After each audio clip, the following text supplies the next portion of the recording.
Richard talked about scare mails.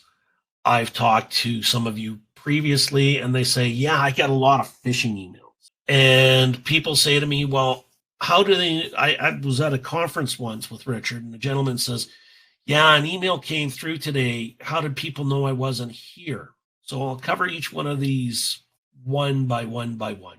Phishing emails. If it's too good to be true, probably is. First thing you have to do when you get an email, before you even open it, most emails give you a fair amount of detail. They tell you who the sender is.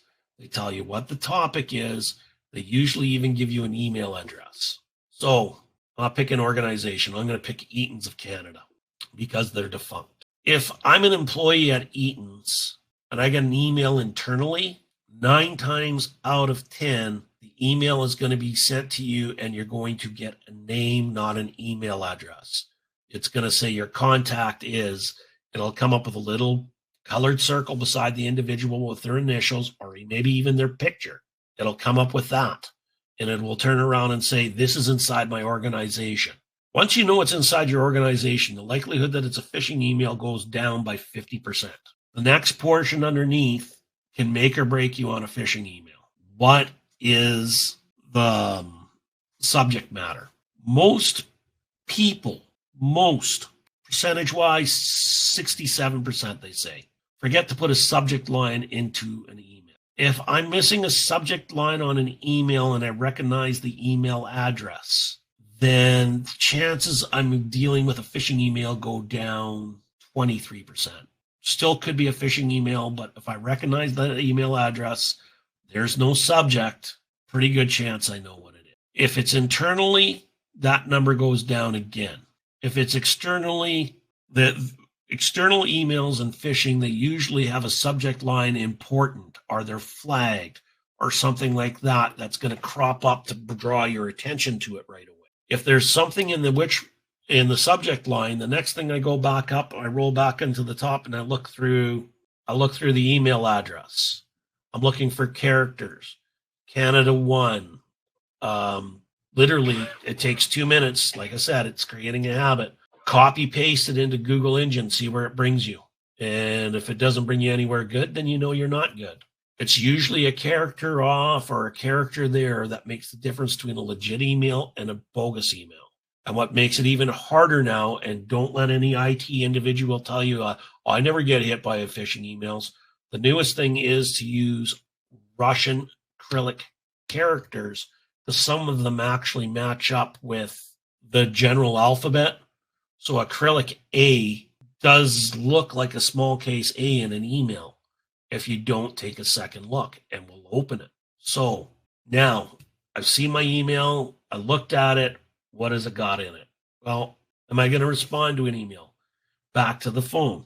I strongly discourage responding to emails off of your phones. If an email is that, the problem with us is we're pushed hard for a response all the time.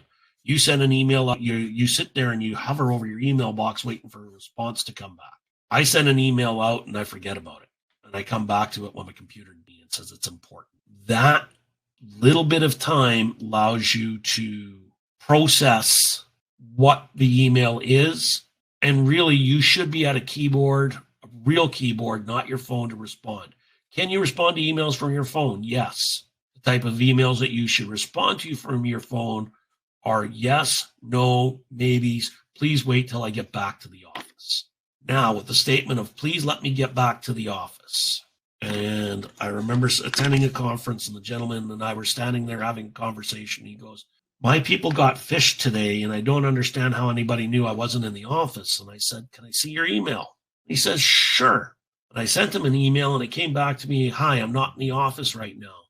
I'll respond to you when I can. I said, and that's how people know that you're not in the office.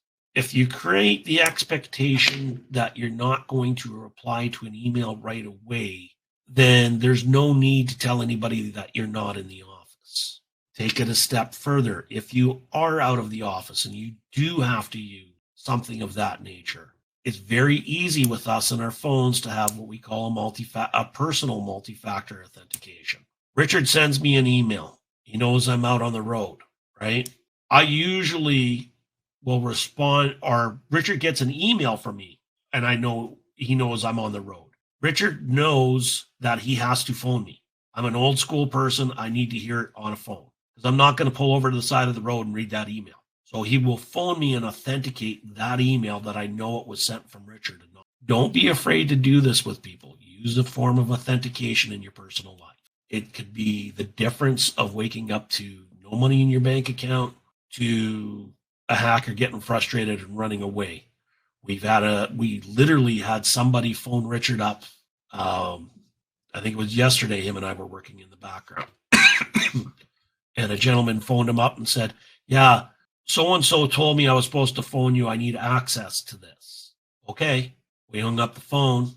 Looked for an email, no emails. We phoned back the individual that they were asking for, and the guy said, "No, I don't know who that is. Thank you. You don't get access." It's very, very simple. These are old school ways of handling things, but they are secure ways of handling. People rely on humans to be lazy. So if I authenticate with a name and tell you to do X, generally the result is going to be Y.